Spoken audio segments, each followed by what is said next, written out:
so I'm here with another review. This time it is on Paper Towns by John Green. So the main focus of Paper Towns is Quentin Jacobson, also known as Q. The story starts off with Q explaining that he and Margot Ross Spiegelman grew up together, and it wasn't until middle school that they started to drift apart, and they never really talked all that much. Until one night in their senior year when Margot literally crawls through his bedroom window. She basically recruits him to help her complete these multiple tasks of revenge on her enemies. So the next day, Margot completely disappears and is nowhere to be found.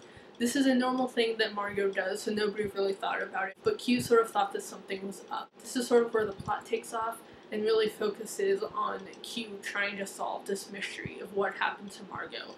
And as he gets closer and closer, he starts to realize that he doesn't really know Margot as well as he thought he did. Now, if you saw my book haul, you know that I had some really high expectations for this book, like extremely high. Unfortunately, I think they were too high though, because I did really enjoy this book, but I definitely didn't enjoy it as much as I hoped I would. Let's start off with the plot.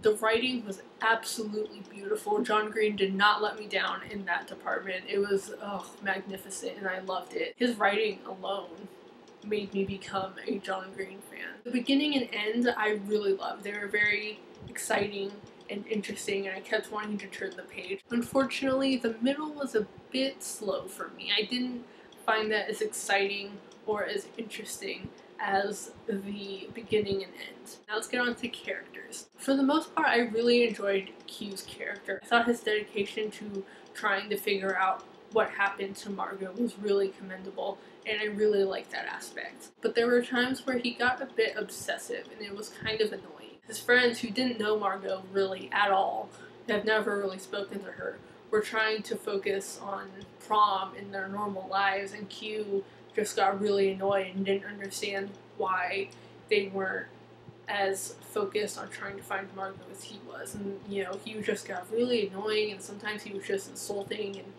was, oh, well, what's wrong with them? And I got really frustrated sometimes because I'm like, they don't even know her. Why would they care about finding her as much as you do?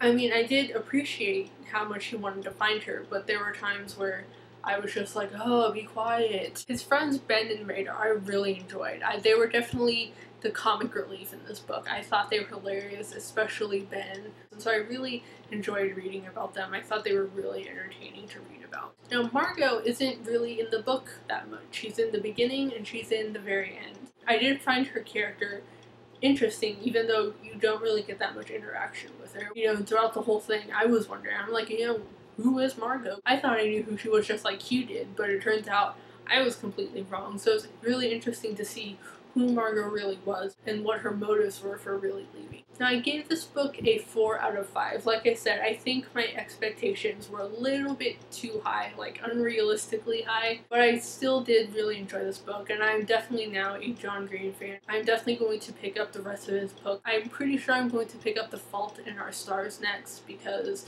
I really want to read that book. It sounds amazing. Right now I am reading Delirium by Lauren Oliver. I'm really enjoying it a lot more than I thought I was going to, but it is starting to get a bit slow. So it's taking me a while to finish it because I really just don't want to pick it up. So that is what I am currently reading. Okay, so I have 2 video recommendations for you guys. This first one is one of my favorites that I actually just found like 2 days ago. It's a cover of Iris by the Goo Goo Dolls, the song that everybody loves. I don't care who you are, everybody loves that song. And it's done by Kimmi Smiles. I kept hearing about this girl because she's friends with a lot of my favorite YouTubers, and I kept putting it off. I'm like, you know, she can't be that great. And I came across her Tumblr, and she is the cutest, sweetest, most adorable girl, and I just want to put her in my pocket, and I adore her. I just found her and I already adore her. She has a beautiful voice. This is a music video that she did for this cover, and it's amazing, and it's definitely one of my favorite videos that I've really ever come across, to be completely honest. I love it that much. So definitely check that out. Again, the links for both of these videos will be below. It really is a beautiful cover, so go check that out. This next video is very personal to me. Some of you may think it's really weird, but there is a story behind it.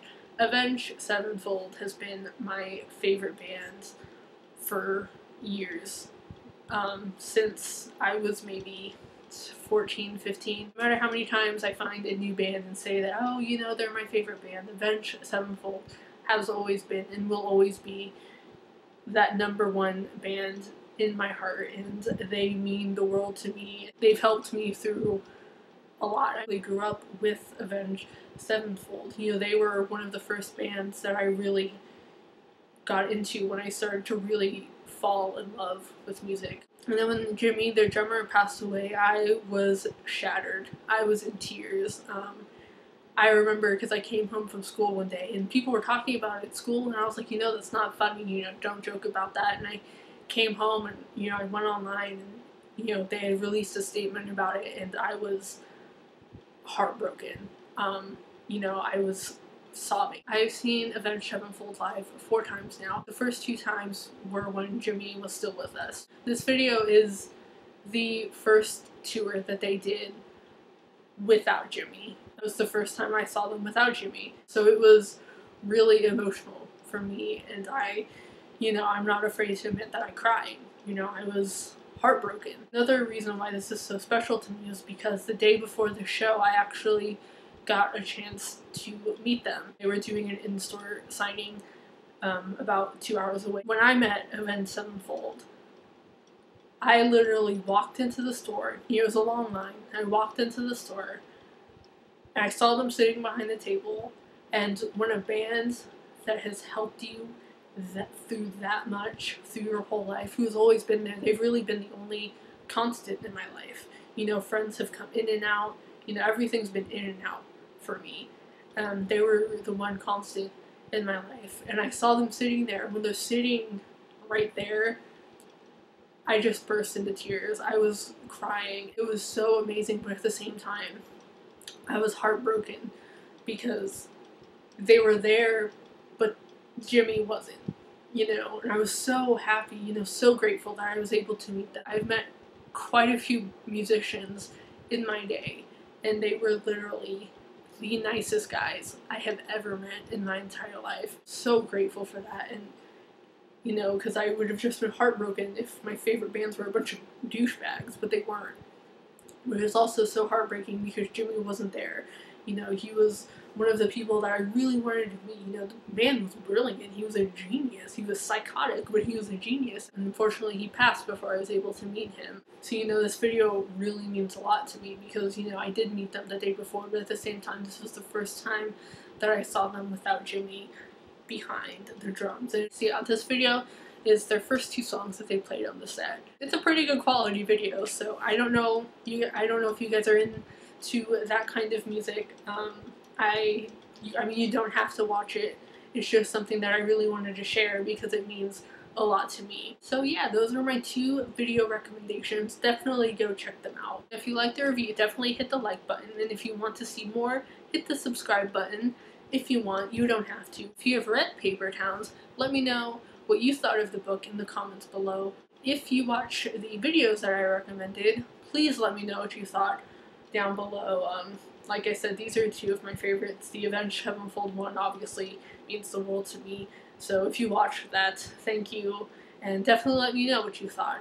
What are your thoughts on people crying when they meet their favorite musicians or celebrities or whatever? I'm definitely interested to know your thoughts. So yeah, I will see you for my next video, which will be up in I have no idea. So I will see you then. Bye.